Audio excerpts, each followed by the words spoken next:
자, 베버리지가 사회보장 프로그램의 성공을 위해서 제시한 전제 조건을 모두 고른 것은인데요. 아동 가족 수당, 완전 고용, 포괄적 의료 및 재활 서비스 다 포함되겠는데요. 자, 베버리지는 최저임금 이야기하지는 않습니다. 자, 기억, 니은, 디귿. 정답은 4번이 정답이라고 할 수 있습니다. 자, 12번의 실업보험을 민간시장에서 제공할 때 발생할 수 있는 문제점을 모두 고르는 것인데요. 자, 역의 선택.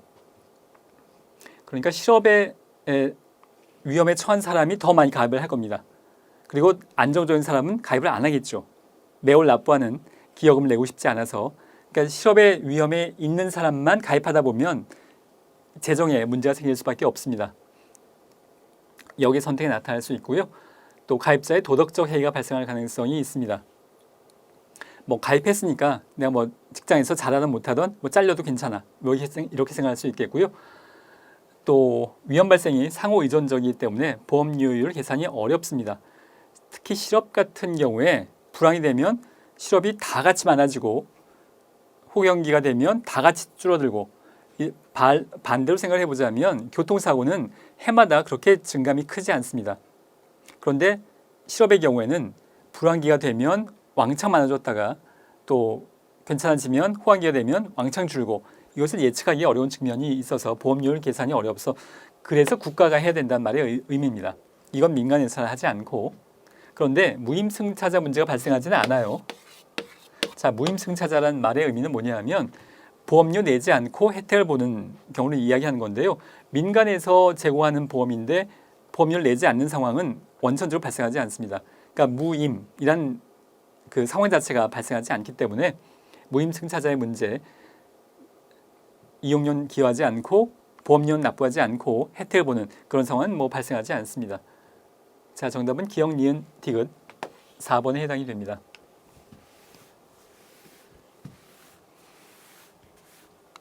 자, 13번에 우리나라 사회복지 정책의 대상 선정에 관련된 설명으로 옳은 것은 무엇인가인데요. 소득이나 자산을 조사해서 대상을 선정하는 것은 보편주의가 아니라 선별주의의 원칙이라고 할 수 있겠고요.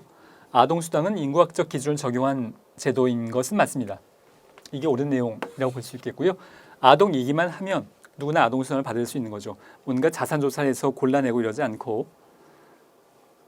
자, 세 번째 장애수당은 전문가의 진단을 고려하지 않는다. 당연히 뭐 전문가의 진단으로서 장애 정도가 어떤지 진단이 필요하겠고요. 긴급복지지원제도는 보편주의 원칙에 부합한다. 물론 그럴 리가 없죠. 긴급복지에 해당하는 사람만 골라내서 선별적으로 하는 것의 의미라고 볼 수 있겠고요. 기초연금, 그러니까 노인 계층에게 하위 70%에게 제공하는 금액, 기초연금의 대상 선정 기준에 부양 의무자 유무는 포함되지 않습니다. 자, 정답은 2번입니다.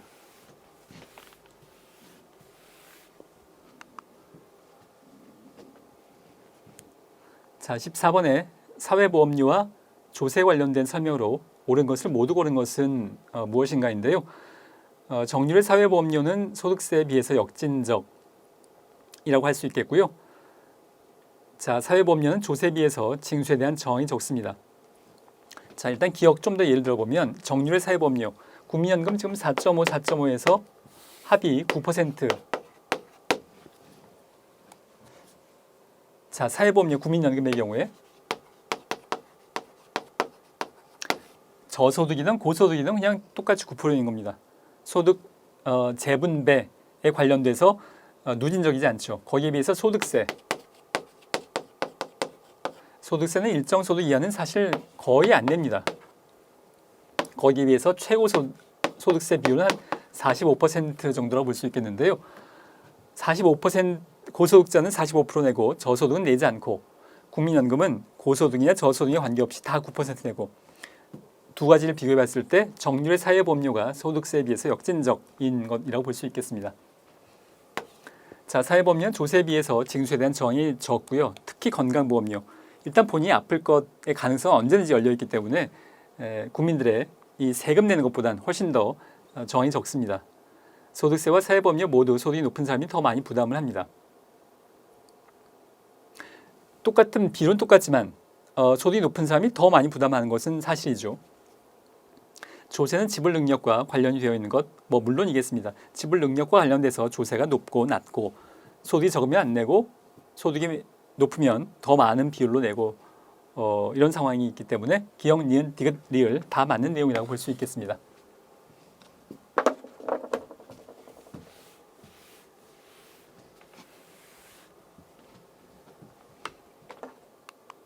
자, 사회복지 정책을 분석하는 접근 방법에 관한 설명으로 옳은 것은 무엇인가인데요.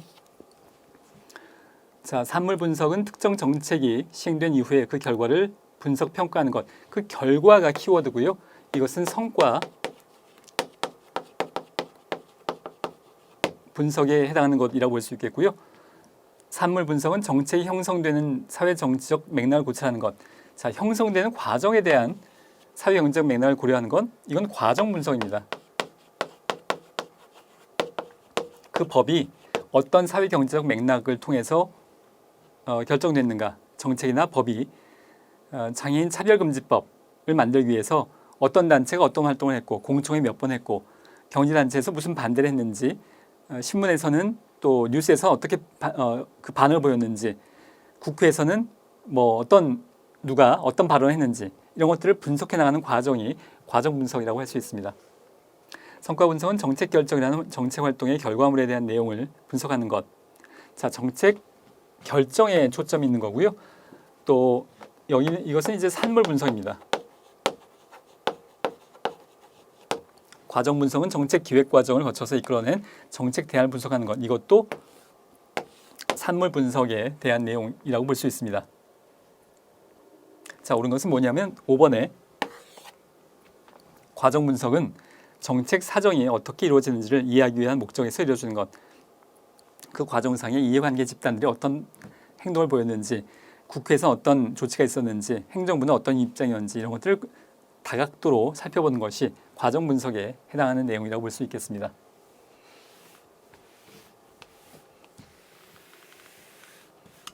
자, 16번에 민영화에 관련된 설명으로 옳지 않은 것은 무엇인가인데요. 1980년대에 등장한 신자유주의와 관련이 있고요. 그러니까 70년대까지 복지국가가 국가가 주도하자는 것. 그런데 그것이 이제 세금도 많이 내야 되고 효율성도 떨어지고, 그 문제점을 해결하기 위해서 신자유주의적인 입장에서 우리 국가 혼자서 주도하지 말자. 이것이 민영화의 입장입니다. 정부가 공급하는 재화 서비스를 절감하기 위해서 도입되었다고 볼 수 있겠고요. 복지국가가 너무 많은 예산을 써야 되니까 뭔가 세금도 많이 걷어야 되고, 이것 좀 해결해보자. 국가 혼자 하지 말고 민간의 투자와 참여를 이끌어내자라는 것의 의미입니다. 소비자 선호와 소비자 선택을 중요시하고요. 국가가 하면 아무래도 다양하지 않죠, 서비스가. 근데 민간에게 맡기면 다양할 수 있습니다. 경쟁을 유발시켜서 서비스 품질을 향상시키고자 합니다. 국가는 독점이기 때문에 국가가 혼자 하게 되면 경쟁이 없게 되죠. 그래서 이제 비효율도 발생하는 건데요. 시장에 나가게 되면 경쟁이 유발됩니다. 자, 상업화를 통해서 취약계층의 서비스 접근성이 높아진다가 틀린 옳지 않은 내용이고요. 낮아진다라고 볼 수 있습니다.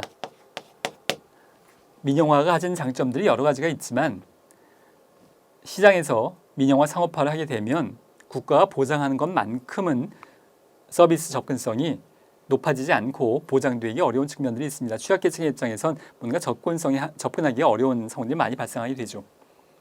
자, 5번이 정답입니다. 자, 산재보상 보험제도에 관련된 설명으로 옳지 않은 것은 무엇인가인데요. 근로복지공단은 보험급여를 결정하고 지급하고요. 또 업무상의 재해란 업무상의 사유에 따른 근로자의 부상, 질병, 장애 아니고 장해라고 합니다. 산재보험에서는 계속 장해 또는 사망을 말합니다. 맞고요.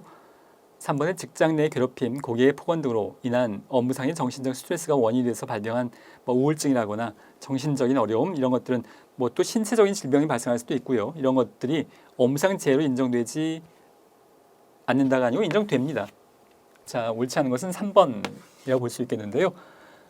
물론 시대와 사회에 따라서 어디까지 업무에 관련된 업무상 재해로 인정할 거냐는 그 정도가 상황에 따라 달라지고 시대에 따라 달라지긴 합니다만 점점 더 포괄적으로 살펴보는 것으로 지금 그 추세가 가고 있기 때문에 직장 내 괴롭힘 때문에 우울증이 발생했다에 대해서 인과관계를 성립하는 것으로 볼 때가 많습니다. 물론 그 정도를 잘 따져봐야 되겠습니다.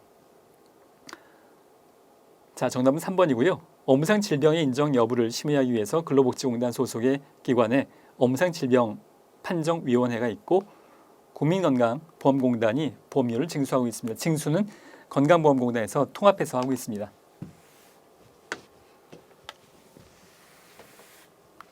자, 18번의 국민기초생활보장제도에 관한 설명으로 옳지 않은 것은 무엇인가인데요.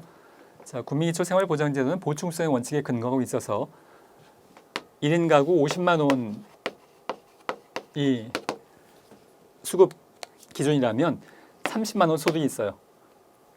그러면 부족한 20만 원까지만 지급해 준다라는 것이 보충성의 원리라고 할 수 있겠습니다. 북한 이탈 주민의 보호 및 정착 지원에 관한 법률상의 북한 이탈 주민과 그 가족은 의료급여의 2종 아니고요. 1종으로 되어 있습니다. 정답은 2번이고요. 3번의 급여는 개별 가구 단위로 실시하되 특히 필요하다고 인정하는 경우에는 개인 단위로 실시할 수 있겠고요. 수급권자와 그 친족, 그 밖의 관계인은 관할시장 군수구청장에게 수급권자에 대한 급여를 신청할 수 있습니다. 생계급여는 수급자의 소득 인정액 등을 고려해서 차등 지급할 수 있는 것, 역시 물론 마찬가지 보충성의 원리와 연결했을 때 마찬가지라고 할 수 있겠습니다. 자, 정답은 2번입니다.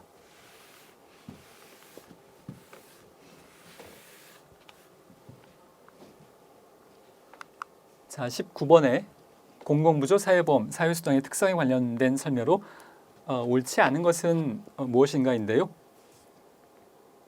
공공부조는 다른 두 제도에 비해서 지금 세 가지를 비교하고 있고요. 공공부조, 국가가 빈곤한 사람들에게 세금을 기반으로 제공하는 것, 사회보험, 국민연금이나 건강보험 같은 경우에 사회수당, 아동수당, 노인수당 같은 기초수당 같은 것을 의미하는 거고요. 자, 공공부조는 다른 두 제도에 비해서 권리성이 약합니다. 앞에서도 그 관련된 문제가 나왔던 적이 있었는데요. 자, 사회보험은 권리성이 강해요. 국민연금 납부했는데 나중에 안 주겠다 이러면 굉장히 그 난리가 나겠죠. 권리성이 강하기 때문에 그렇습니다. 그런데 공공부조, 빈곤자에게 생계를 보장하는 것, 그것에 대해서 물론 우리가 권리라고 사회복지에서 주장을 하긴 합니다만 사회보험이나 사회수당만큼 강하지는 않다고 할 수 있겠습니다. 이번에 사회수당은 수평적 재분배 효과가 있고요. 그러니까 누구에게나 지급되고 있기 때문에 수직적이진 않습니다.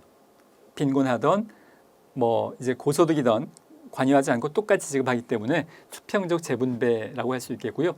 사회보험의 급여 조건은 보험료 기여 조건과 함께 사회적 위험에 직면해야 하는 조건이 부과되는 것은 물론입니다. 건강보험, 아파야 치료하게 되는 것의 의미고요. 그리고 보험료 내고 있어야 됩니다. 가입자여야 되고요. 4번의 사회수당은 기여 여부와 무관하게 지급되는 것. 아동수당 같은 경우가 이제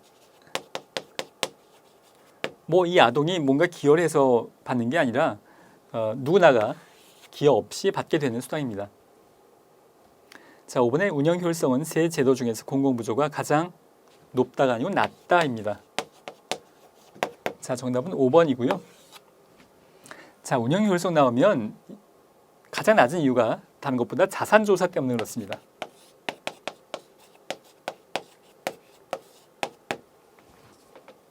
자산조사를 통해서 빈곤하다는 게 확증이 되어야 그래야 이제 공공부조 대상이 되는 건데요.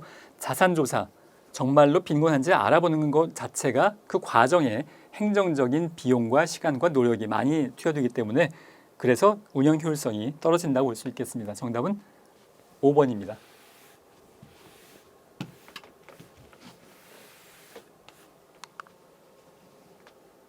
자, 20번의 국민건강보험제도에 관련된 설명으로 옳지 않은 것은인데요. 사립학교 교원의 보험료는 가입자 본인, 사용자, 국가가 분담하고 있습니다. 맞는 내용이고요. 직장가입자의 보수월액은 직장가입자가 지급받는 보수를 기준으로 산정합니다. 많이 받으면 이제 건강보험도 많이 내고요. 적게 받으면 적게 냅니다. 직장가입자의 보험료율은 건강보험정책심의위원회에서 심의 의결하는 것 맞고요. 자, 부가급여로는 임신, 출산, 진료비, 장제비, 상병수당을 지급하고 있는 것. 법 조항에 이게 있는데 지급할 수 있다. 이렇게 임의 조항으로 되어 있고요. 근데 실제로 시행되는 걸 살펴보면 사실 이거 굉장히 어려운 문제에 속하는데요. 실제로 이거는 법 조항 가지고 해결되는 문제가 아니기 때문에 실제로는 임신 진료 출산비는 진료비는 여기에 부가급여가 지급이 되고 있고요. 지급할 수 있다에 지급하고 있는데 장제비나 상병수당은 법 조문에 있지만 현재 진행이 되고 있지 않습니다. 굉장히 어려운 지문에 속한다고 볼 수 있겠습니다. 옳지 않은 것 4번입니다. 지급할 수 있는데 이건 하고 이건 안 하고 있습니다. 자, 5번에 정답은 4번이고요. 5번에 국민건강보험공단의 회계연도는 정부의 회계연도와 똑같이 그해 1월 1일부터 말일까지 12월 31일까지 되어 있습니다.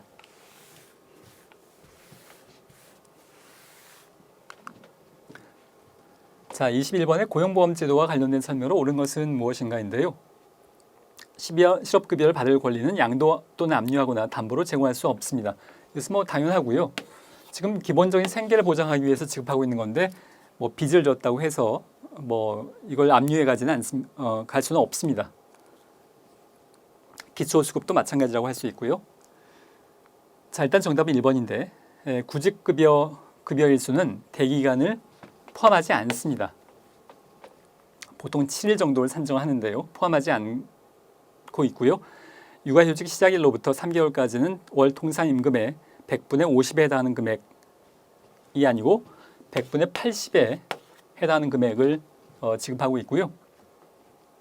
자영업자인 피보험자의 실업급여에는 구직급여, 연장급여, 조기 재취업수당이 포함된다라는 지문인데요. 자, 구직급여는 포함됩니다. 그런데 연장급여나 조기 재취업수당은 여기에 포함되지 않습니다. 아주 뭐 세부적인 특히 2020년도 문제에 세부적인 정책의 조항들을 알아 풀릴 수 있는 문제들이 비교적 많이 나온 셈인데 매년 이렇게 많이 나오진 않아요. 2020년도가 좀 특이한 경우입니다. 자, 5번에 65세 이후에 자영업을 개시한 사람에게도 구직급여를 적용한다. 65세 이후이거나 자영업을 개시한 사람에게는 이걸 적용하지 않습니다. 그래서 이것도 틀린 내용이라고 볼 수 있겠고요. 자, 정답은 1번입니다.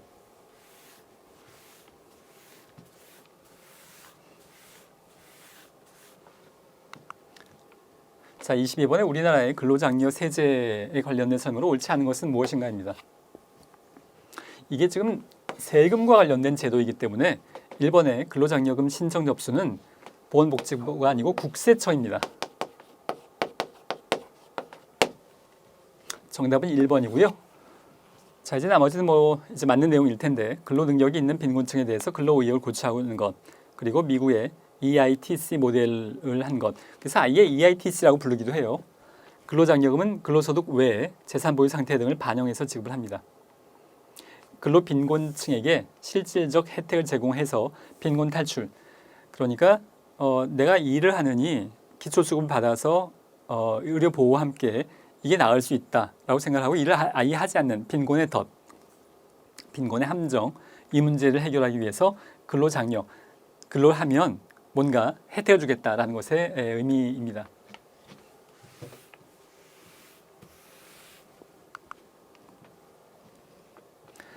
자, 국민기초생활보장 대상 가구의 월 생계급여는 무엇인가인데요. 필요한 내용들은 여기에 다 들어와 있고요. 이게 그 기출문제에는 두세 번 정도 나온 것 같은데 일단 계산 문제니까 굉장히 어려워 보입니다만 사실 기본적인 원리를 알면 그렇게 어렵지는 않은 내용이라고 할 수 있습니다. 자, 내용을 보면 전세주택에 거주하는 부부가 45세, 42세 두 자녀와 지금 4인 가구입니다. 4인 가구로서 소득 인정액, 현재 소득이 얼마냐 하면 이제 소득과 함께 재산까지 고려했을 때 소득 인정액이 월 100만 원으로 평가됩니다. 부양 의무자는 현재 없고요. 성인인 자녀가 없으니까 지금 부양 의무자가 아직은 연령대가 돈을 벌 수 있는 나이가 아니니까 부양 의무자가 해당이 되지 않습니다.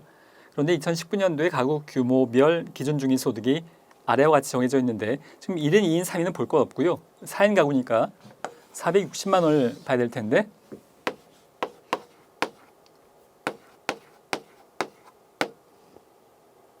자, 460만 원이 기준 중위소득인데요. 생계급여는 기준 중위소득의 30% 이하에 해당이 됩니다. 자, 이걸 계산을 하면 138만 원입니다.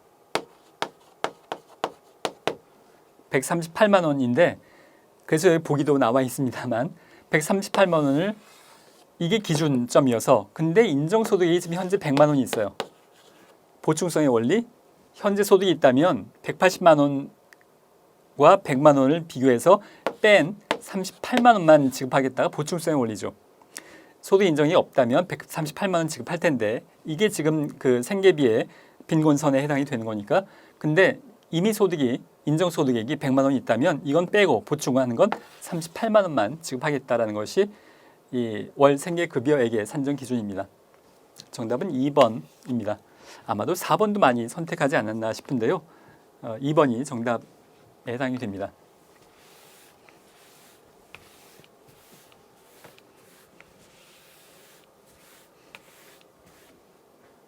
자, 24번에 노인 장기요양보험제도에 관련된 설명으로 옳은 것은 무엇인가인데요. 자, 장기요양보험 사업의 보험자는 복지부 장관이 기본적으로 큰 틀에서 관여합니다만 보험자는 국민건강보험공단이 보험자라고 할 수 있겠고요. 자, 등급 판정에 따른 장기요양 인정의 유효기간은 최소 6개월이 아니고 1년으로 되어 있습니다. 대통령령으로 정하고요. 통합징수한 장기요양보험료와 건강보험료를 각각의 독립회계로 관리해서 운영하는 것은 이게 맞는 내용입니다. 자, 일반 건강보험료와 장기요양보험료를 별도로 독립회계로 해서 여기서 돈이 남는다고 이쪽 갖다 쓰고 여기서 돈이 남는다고 이쪽 갖다 쓰고 이런 거 안 된다는 겁니다. 정답은 3번이고요. 재가급여 비용은 수급자가 해당 장기요양 급여 비용의 100분의 20. 참 2020년도에 이런 수치를 다루는 문제가 참 특이하게 많이 나왔는데요. 100분의 15입니다. 다른 해에는 이렇게 많이 나오지 않아요. 근데 참 특이하게 이런 걸 숫자를 암기해야 풀리는 문제들이 많이 나왔습니다. 5번의 수급자는 시설급여에 특별현금급여를 중복해서 받을 수 있는 건 당연히 중복은 무조건 안 되는 겁니다. 이것도 받고 저것도 받고 중복은 물론 안 되는 거겠고요. 자, 정답은 3번입니다.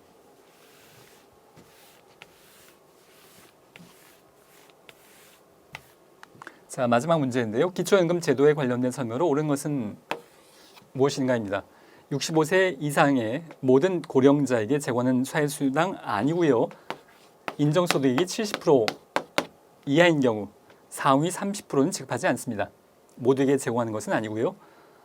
자, 무기여 방식의 노후 소득보장제도인 게 맞는 내용입니다. 무기여 방식, 그러니까 국민연금처럼 납부하고 받는 것이 아니라 이건 납부하지 않더라도 전혀 관계없이 받을 수 있는 거기 때문에 그래서 사실 연금이 아니라 공공부조에 해당이 됩니다. 연금이라고 하기에는 우리나라에 그런 제도들이 몇 개가 있는데요. 이름만 연금이에요. 근데 사실 내용이 연금이 아니라 공공부조적인 성격이 더 강하다고 할 수 있겠습니다. 자, 정답은 2번이고요. 3번의 기초연금액의 산정 시에 국민연금급여를 고려합니다. 국민연금급여에 따라서 감액될 수 있는 장치가 있고요. 기초연금액은 가구 유형, 소득과 상관없이 동일한 게 아니고 역시 이것도 관련돼서 부부 가구인지 노인 단독 가구인지 관련돼서 그 여러 가지 그 테이블이 있습니다. 관련돼서 변동사항이 있고요. 기초연금의 수급권자가 사망하면 유족급여 이런 것은 뭐 유족급여 이런 게 없습니다. 이것이 기여한 게 있다면 고려할 수 있겠지만 기여하고 받는 것이 아니라 조세를 바탕으로 공공부조의 성격이기 때문에 유족급여 이런 것은 뭐 여기에 해당되지 않습니다.